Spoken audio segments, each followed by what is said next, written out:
सुदीप सामल आगामी 2024 निर्वाचन बिगुल बाजी सारी आपण मैंने समस्त जानती केंद्र रे मोदी सरकार एवं राज्य रे नवीन सरकार को भली भाव में जनसाधारण मान प्रतारित कर 10 वर्ष है प्रतारित कर 25 वर्ष है ओडिशार लोक मान भुआ बुले चलती आपण मैंने देखिए ओडिशार बेकारी समस्या ओडिशार बेकार युवक युवती माने किए सूरत रे बंधा पड़ी तो कि आंध्रर इटाभाटी रे बंधा पड़ी कृषक मान समस्या न कहवा भल मेडिकल एवं परिमल व्यवस्था ता सहित गमनागमन व्यवस्था और आईन श्रृंखला तो दिन को दिन खराब होबार लगी आपण मैंने समस्त जानते कांग्रेस दल पक्षर निष्पत्ति आगामी 2024 निर्वाचन में उभय बीजेडी एवं बीजेपी जो प्रतिश्रुति से पूर्ण कर बार्ता को नहीं जनसाधारण पाखे पहुंचब और आम आशा रखीचु जनसाधारण कांग्रेस एक कथा को शुणवे और कांग्रेस प्रति आस्था प्रकट कर 2024 निर्वाचन में बहुल मात्रा भोट दे कांग्रेस को सरकार को फेराइबे। आपण मैंने जानती उभय बीजेडी और बीजेपी गोटे मुद्रार दुईटी पार्श्व से माने सब भाई भाई हो रही तुम्हें आमको केन्द्र में साहाय्य कर आम तुमको राज्य में साहाय्य करूँ तेणु लोक मैंने ए विषय अवगत अच्छा जनसाधारण सचेतन अच्छा आगामी दिन में 2024 साधारण निर्वाचन में कांग्रेस दल को विपुल मात्रा भोट दे पुणी सरकार को फेरे बोली आम आशा और विश्वास। जो युव छात्र पीढ़ी मान अबाट को नहीं भूल रास्ता को नहीं एमाने अनैतिक उपाय निर्वाचन जितवा कि प्लान प्रोजेक्ट भी कहते सेटा संपूर्ण भूल प्रमाणित हो समस्त जानी सारे जे सेमानकु समस्त को बेरोजगार रखा जाए सेमानकु अनैतिक काम लगा जाउछि। अनैतिक अर्थ कौन जड़े युवक को कि युवती को योग्यता अनुजाई गोटे जॉब के आवश्यकता पड़ुछि एमान को जॉबलेस कर दिया जाए जॉबलेस कर दिया जाए कि सेमाने पर्टिकुलर गोटे कि दुईटा दलर प्रचार प्रसार कम ही केवल लगी ये भूल कम ही लिप्त कर दि जाए। ठीक अच्छे से जब सेवा करने चाहते कौन से राजनैतिक दल सह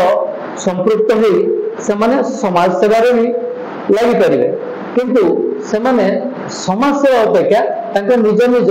पसंदर नेता मान सेवार लगी जाइए जोटा प्रकृत भूल जिनस समाज सेवा करते नेता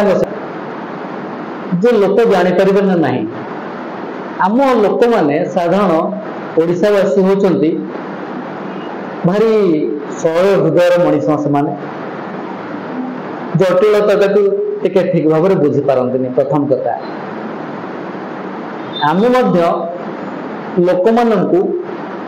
प्रकृत जोटा आम करने चाहूँ कांग्रेस दल करने को चाहूँ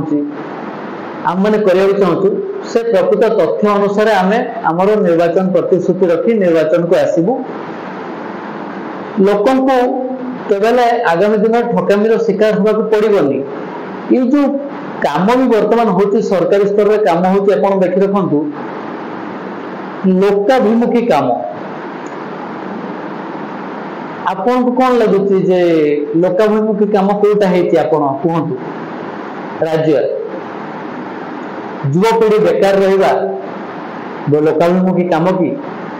लोक मान को बेकार रखी संपूर्ण भाव बेकार रखी तांकु निजुक्ति दूरे रखी तांकु केवल राजनैतिक काम लगेवाटा कौन सफलता सरकार युवपीढ़ी कौन आमर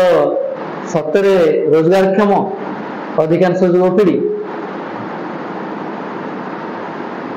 युवपीढ़ी आमर आदौ मध्य रोजगारक्षम नुहति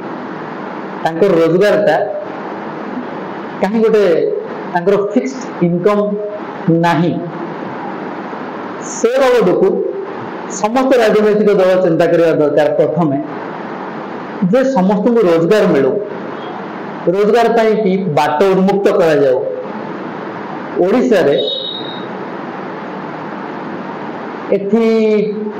युवपीढ़ी आप देखु आइदर राज्य बाहर को जाउछंती नहले देश बाहर को जाउछंती काम करी पैसा रोजगार करिया पैंका काई मते लागुनी जे आकु विकास कुहा जाए बोलिका जोटी हमकु राज्य छाड़ी बाहर को जावा पई पड़ुची रोजगार पई जोटी देश छाड़ी बाहर को जावा पई पड़ुची रोजगार पई आउ आमे हम निज राज्य रे कौन सी प्रकार सुरक्षित नुहे आम पाखे रोजगार पई बाट नहीं आमर समस्त प्रकार एठी वाणिज्यिक कार्यकलाप राज्य बाहर लोक मान हाथ में नियंत्रित ओडिशावासी नियंत्रण में खूब कम वाणिज्यिक कारबार मध्य अच्छी बाहर राज्यवासी बहुत अधिक यहाँ नियंत्रण कर से आपण ठिकादारी आरंभ करी आपण शिल्प पर्यंत जाते कहांती ओडिया शिल्पोद्योगी एत बड़ बड़ तांकु आंगुठे भी गणति करहबनी किंतु अण ओडिया शिल्पोद्योगी आम राज्य रे आपण गणी गणी थकी जिवे संख्या बाहर करें ना यहाँ हूँ निछक सत कथा आम मान भर क्या आम ओडिया भर क्या गोटे उद्योगी हाँपाई सुजोग सृष्टि करा जाई पारे नहीं।